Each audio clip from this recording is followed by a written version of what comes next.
A máquina chiou pela última vez antes de silenciar completamente. Lee Jun-woo abriu os olhos e sentiu o cheiro de terra molhada, madeira queimada e algo que não conseguia identificar. Talvez a ausência de tudo o que conhecia. O ar entrou pesado em seus pulmões, diferente do ar filtrado e controlado de Seul em 2035. Seus joelhos tocaram o chão irregular de um beco estreito.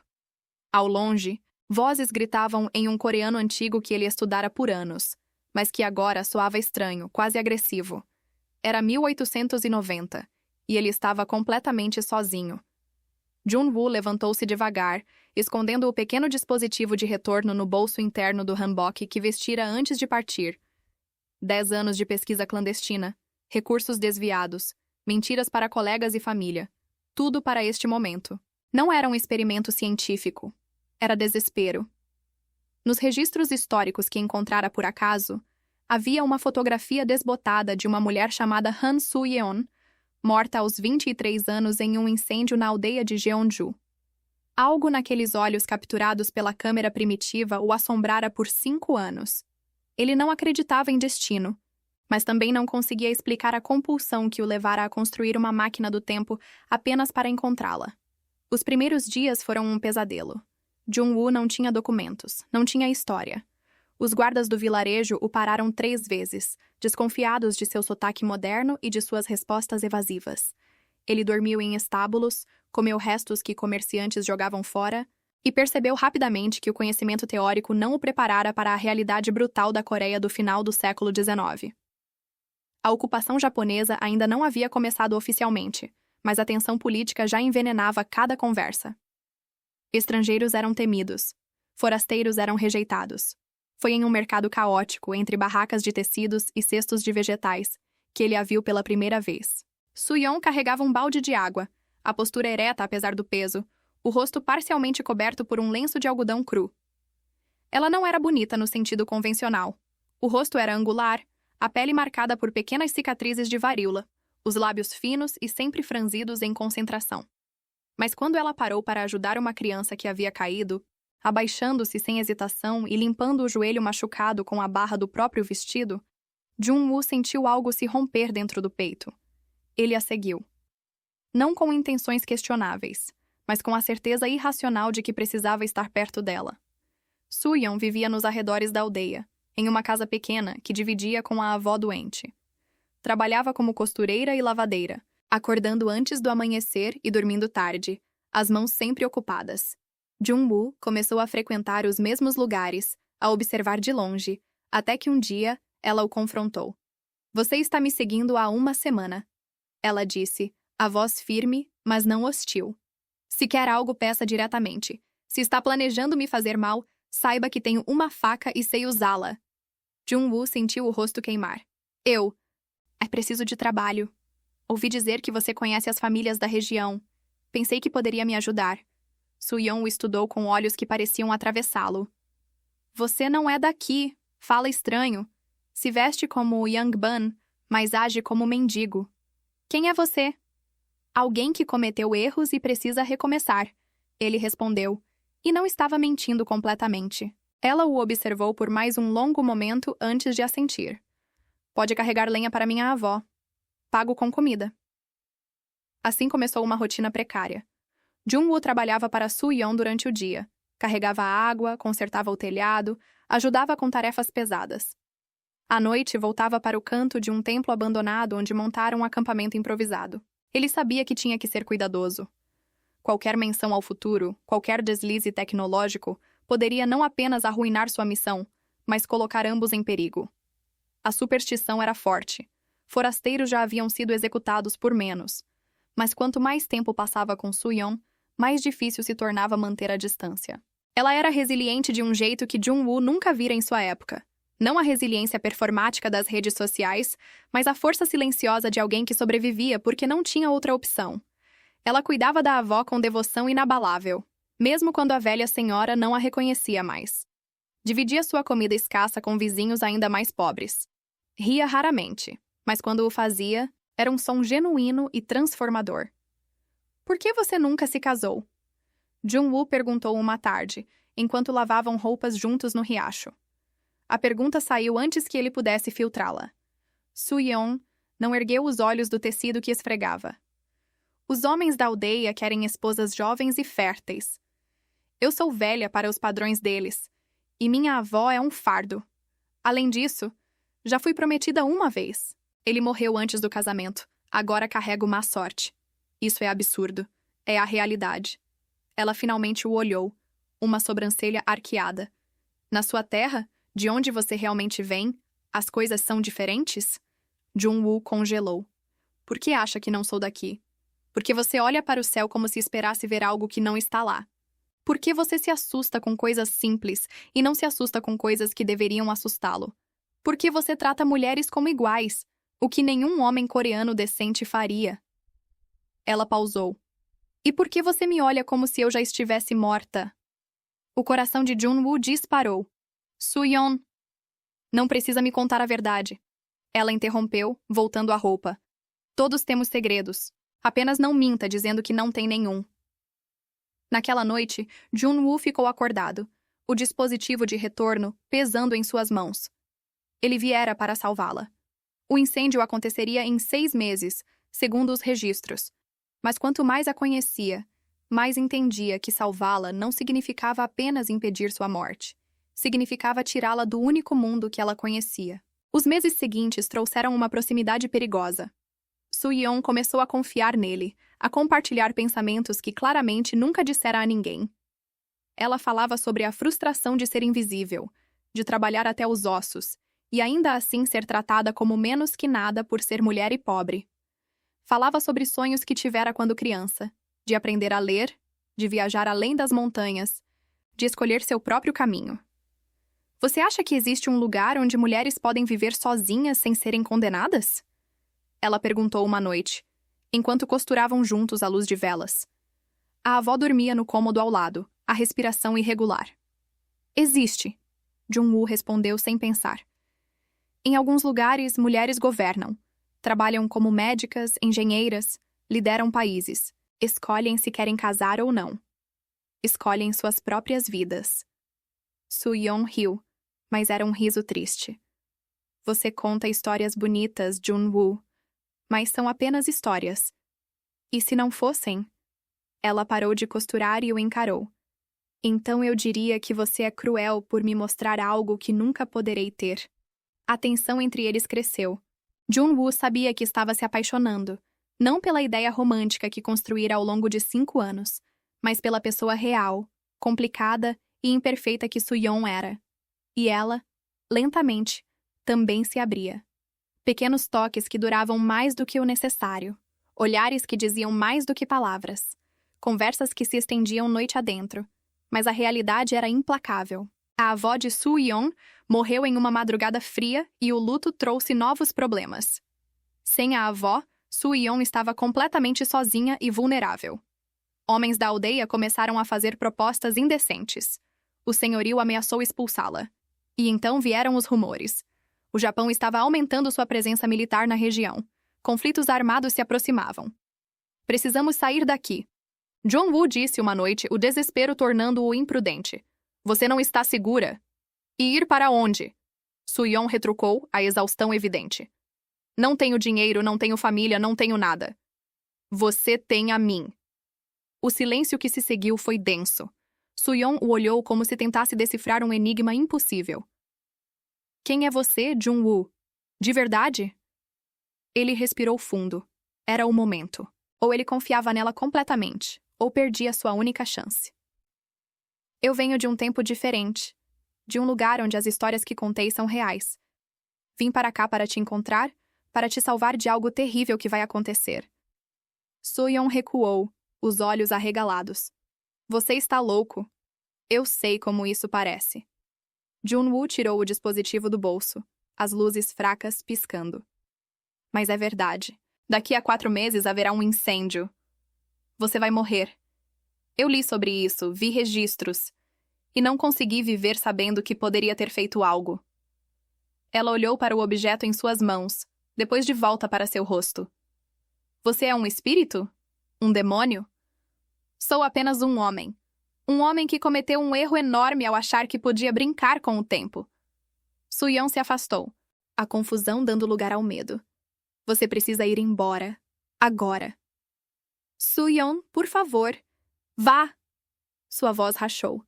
Não quero mais vê-lo. Jun-woo saiu, o coração despedaçado.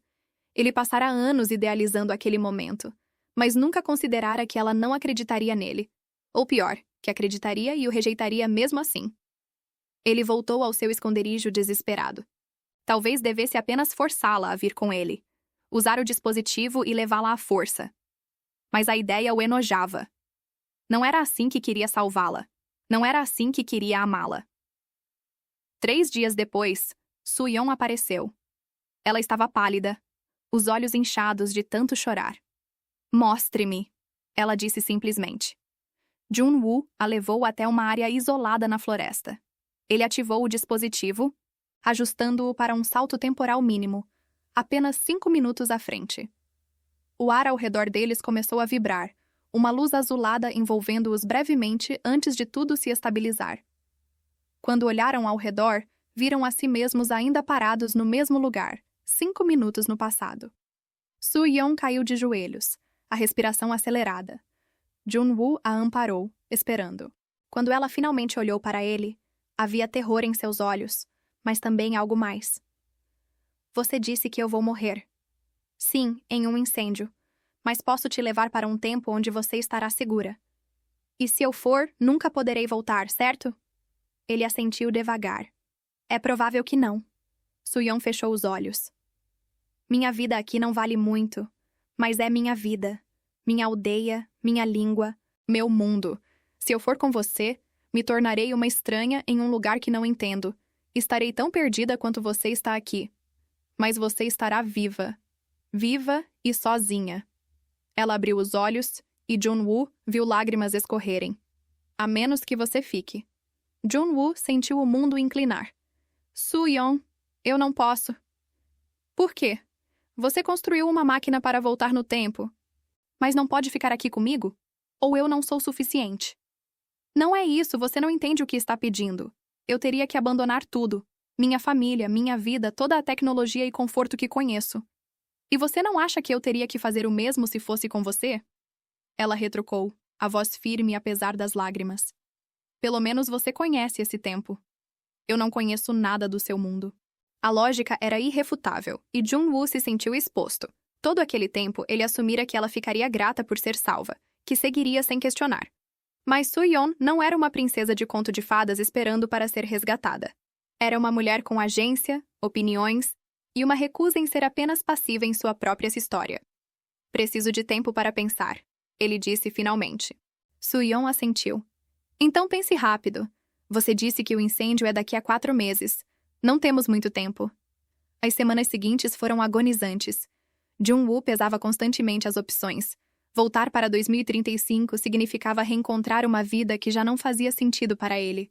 Um apartamento vazio, um trabalho que o consumira, uma solidão que nenhuma realização profissional preenchera. Mas ficar em 1890 significava abrir mão de tudo que era familiar, de qualquer chance de retorno, de segurança. E então, veio a notícia que mudou tudo. Um grupo de insurgentes atacara um posto militar japonês nos arredores da aldeia. A retaliação foi brutal. Soldados japoneses invadiram o vilarejo, queimando casas, prendendo homens, violando mulheres. Jun-woo e Soo-yeon se esconderam no templo abandonado, ouvindo os gritos ao longe. Esse é o mundo que você quer que eu deixe? Soo-yeon sussurrou, agarrada a ele. Um mundo onde mulheres são tratadas assim? Meu mundo não é perfeito, Jun-woo respondeu, a voz rouca. A violência, a desigualdade, o sofrimento, mas não é isso, não desse jeito. Então me leve. Ela o encarou, os olhos determinados. Me leve para onde eu possa viver sem medo. Me leve para onde eu possa ser mais do que isso. Jun-woo sentiu as últimas resistências desmoronarem. Está bem, vamos. Eles planejaram tudo cuidadosamente. Esperariam os soldados se retirarem, reuniriam o mínimo necessário e usariam o dispositivo em um local isolado. Jun-woo revisou os cálculos várias vezes, verificando cada componente. Levar outra pessoa aumentava o risco, mas era tecnicamente possível. A noite antes da partida, eles se deitaram juntos no templo, sem dormir. Soo-yeon segurou a mão dele, entrelaçando os dedos. Estou com medo, ela admitiu. Eu também. Você acha que vou me adaptar? Que vou conseguir entender seu mundo? Acho que você é mais forte do que imagina. E eu vou estar com você. Vou te ensinar tudo. E se você se arrepender? E se, uma vez lá, perceber que cometeu um erro? Jun-woo se virou para encará-la. Soo-yeon, passei 5 anos obcecado por uma imagem, uma ideia de quem você era. E então te conheci de verdade. E você é muito mais complicada e difícil e surpreendente do que eu imaginava. Você me desafiou, me questionou, me forçou a encarar verdades sobre mim mesmo que eu evitava. Não, eu não vou me arrepender. Ela sorriu pela primeira vez em dias. Você fala muito, Jun-woo. É um defeito moderno. Eles riram baixinho, e então o riso se transformou em algo mais. Jun-woo a beijou. E foi estranho e perfeito, e completamente imperfeito ao mesmo tempo. As mãos dela eram ásperas de tanto trabalho. O corpo dele tenso de medo e antecipação. Mas naquele momento, em um templo abandonado no final do século XIX, eles eram apenas 2 pessoas tentando encontrar algo de bom em um mundo que insistia em ser cruel. A manhã chegou fria e silenciosa.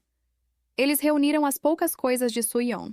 Algumas roupas, um pente que havia sido de sua mãe, uma pequena pintura da avó. Jun-woo programou o dispositivo, as mãos tremendo ligeiramente. 74 tentativas antes de conseguir fazê-lo funcionar pela primeira vez, e agora ele dependia totalmente de que funcionasse perfeitamente mais uma vez. Pronta? Ele perguntou. Soo-yeon respirou fundo, olhando pela última vez para a aldeia onde crescera. Sim. Jun-woo ativou o dispositivo. A luz azulada os envolveu. Mais intensa dessa vez. O ar começou a vibrar. E então o mundo ao redor começou a se distorcer. Soo-yeon apertou a mão dele com força suficiente para machucar. E então algo deu errado. O dispositivo começou a emitir um som agudo, as luzes piscando erraticamente. Jun-woo olhou para o display e sentiu o sangue gelar. Os cálculos estavam incorretos. O peso adicional havia desestabilizado o sistema. Eles estavam presos em um loop temporal parcial, nem no passado, nem no futuro, mas em um limbo entre os dois. O que está acontecendo? Soo-yeon gritou, a voz quase inaudível sobre o barulho. Não sei! O sistema está falhando! Jun-woo tentou desesperadamente reajustar as configurações, mas suas mãos tremiam tanto que mal conseguia tocar os controles. Imagens começaram a aparecer ao redor deles. Fragmentos de 1890 e 2035 se sobrepondo, criando uma realidade distorcida e nauseante. Soo-yeon caiu de joelhos, vomitando. Desliga! Desliga isso! Ela implorou, mas Jun-woo não podia. Desativar o dispositivo naquele momento poderia despedaçá-los através do tempo, fragmentando suas moléculas em 2 épocas diferentes. A única opção era forçá-lo a completar o salto, mesmo que isso significasse arriscar uma desestabilização completa. Ele apertou os botões na sequência de emergência que jamais testara, rezando para que funcionasse. O dispositivo chiou ainda mais alto, a luz tornando-se cegante. Soo-yeon gritou. Jun-woo sentiu seu corpo sendo puxado em direções impossíveis. E então, silêncio. Jun-woo abriu os olhos lentamente. Céu cinza, arranha-céus, o zumbido constante de drones de entrega. 2035. Eles haviam chegado. Ele se virou rapidamente. Soo-yeon estava caída ao lado dele, imóvel. Não, não, não! Ele a sacudiu, verificou o pulso. Estava lá. Fraco, mas constante. Ela estava viva. Quando Soo-yeon finalmente acordou, estava em um hospital. Algo que Jun-woo teve que explicar 10 vezes antes que ela parasse de entrar em pânico. Os médicos a examinaram, confusos com sua desnutrição e cicatrizes antigas, mas Jun-woo inventou uma história sobre ela ser uma imigrante ilegal de uma zona de guerra. Não era totalmente mentira. As primeiras semanas foram um pesadelo diferente. Soo-yeon não conseguia processar nada. As luzes, os sons, a velocidade com que tudo acontecia. Ela tinha ataques de pânico constantes. Acordava gritando. Jun-woo percebeu, tarde demais, o trauma que havia causado ao arrancá-la de seu tempo. Eu deveria ter ficado, ele disse uma noite, enquanto ela olhava pela janela do apartamento, os olhos vazios. Você estava certa. Eu deveria ter ficado com você. Soo-yeon não respondeu imediatamente. Quando finalmente falou, sua voz estava calma. Se você tivesse ficado, provavelmente teríamos morrido juntos no incêndio. Ou na guerra que veio depois. Ou de fome, ou doença. Ela se virou para encará-lo. Não me arrependo de ter vindo, mas não esperava que fosse tão difícil. Podemos voltar, Jun-woo ofereceu, mesmo sabendo que o dispositivo estava irreparavelmente danificado. Podemos tentar. Não. Soo-yeon balançou a cabeça. Não há como voltar, e nós dois sabemos disso. Então preciso seguir em frente, mas vou precisar de ajuda. E ela precisou. Meses de terapia, aulas de idioma atualizado, adaptação a tecnologias básicas. Jun-woo a matriculou em programas de educação para adultos, onde ela aprendeu a ler e escrever em Hangul moderno. Ela era brilhante, absorvendo conhecimento com uma fome que surpreendia até os professores. Lentamente, Soo-yeon começou a florescer. Descobriu paixão por medicina, fascinada pela ideia de que doenças que matavam em seu tempo agora eram curáveis. Começou a trabalhar como voluntária em clínicas, depois como auxiliar de enfermagem. Fez amigos, algo que Jun-woo nunca conseguira de verdade. Mas a relação entre eles mudou. A dinâmica que tinham em 1890, baseada em dependência mútua e circunstâncias extremas, não se traduzia bem para a vida moderna. Soo-yeon começou a questionar decisões que Jun-woo tomava por ela, a recusar sua ajuda constante. Você não é meu salvador, ela disse um dia, depois de uma discussão sobre ela querer morar sozinha. Você é alguém que me tirou de uma situação terrível e me colocou em outra completamente diferente. Agradeço por isso, mas não te devo minha vida. As palavras doeram, mas Jun-woo sabia que ela estava certa. Ele construíra uma fantasia onde era o herói e ela a donzela agradecida. A realidade era muito mais complicada. Eles se separaram. Não foi dramático ou doloroso. Foi simplesmente necessário. Soo-yeon alugou um pequeno estúdio, começou a construir uma vida independente. Jun-woo a via ocasionalmente, para cafés ou caminhadas, mas mantinham distância respeitosa. E então, 2 anos depois de terem chegado, Soo-yeon apareceu em seu apartamento no meio da noite. Estava chovendo e ela estava encharcada, os olhos brilhando. Passei no exame, ela disse, a voz trêmula. Fui aceita na faculdade de enfermagem. Vou poder ajudar pessoas de verdade. Vou poder fazer algo que importa. Jun-woo sentiu o peito apertar. Soo-yeon, isso é incrível. Estou tão orgulhoso de você. Ela entrou, fechando a porta. Nada disso teria acontecido sem você. E eu sei que fui dura, que me afastei. Mas precisava descobrir quem eu era aqui, nesse mundo, sem ser apenas a mulher que você salvou. Eu entendo. Descobri que ainda te amo. Ela continuou, a voz firme. Mas agora te amo de verdade. Não porque você me tirou de lá, mas porque te vejo. Vejo alguém que cometeu um erro gigantesco por razões egoístas, mas que também me deu a chance de ser mais do que eu jamais poderia ter sido. Jun-woo deu um passo à frente, as mãos tremendo. Eu também te amo. E me desculpe por ter demorado tanto para entender que você nunca precisou ser salva. Você sempre foi forte o suficiente sozinha. Eles se beijaram ali, na entrada do apartamento, e foi completamente diferente daquela primeira vez no templo. Era um beijo entre iguais, entre 2 pessoas que haviam atravessado o impossível e emergido transformadas. Mas a história não termina com um final perfeitamente arrumado. Eles não se casaram imediatamente, não fingiram que tudo estava resolvido. Em vez disso, construíram algo novo, devagar. Soo-yeon continuou seus estudos, eventualmente se especializando em cuidados de trauma. Jun-woo destruiu completamente os planos da máquina do tempo, recusando-se a permitir que alguém mais cometesse o mesmo erro. Eles se mudaram juntos novamente, mas dessa vez com regras claras, respeito mútuo, compreensão de que amor não significa completude ou dependência. Soo-yeon manteve seu próprio espaço, suas próprias amizades, sua própria vida, e Jun-woo aprendeu a fazer o mesmo.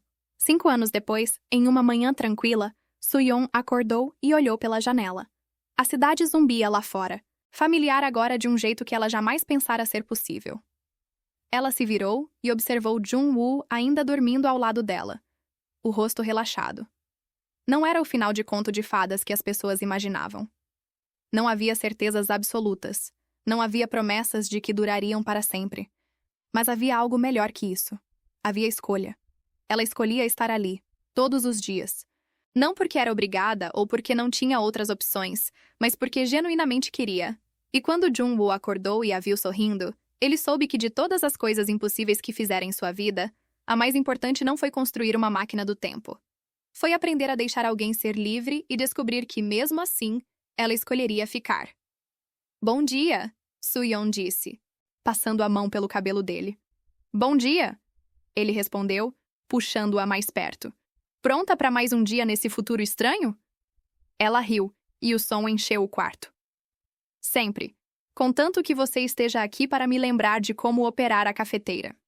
E assim, em um apartamento em Seul no ano de 2040, duas pessoas separadas por 150 anos encontraram algo que transcendia o tempo. Não o amor perfeito das histórias, mas o amor real e imperfeito de duas almas que decidiram, apesar de tudo, que valiam a pena lutar uma pela outra. O dispositivo de retorno, destruído e irreparável, permaneceu guardado em uma gaveta. Não como símbolo de arrependimento, mas como lembrete de que algumas jornadas, por mais impossíveis que sejam, valem cada segundo de incerteza.